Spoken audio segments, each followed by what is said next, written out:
apparently some people are interested in why I have these. And I'm not going to lie, guys. It's I got yelled by the doctor today because he said you got to stop petting dogs, stray dogs and things like that. How are you going to do all of this? What will happen if you have infection?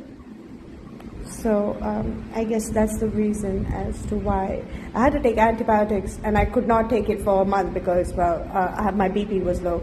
And then when they finally gave me antibiotics, I still have this thing coming up. So because I still pet them, they're so cute. They're puppies, and also they're strays. Do they get the love? Do they?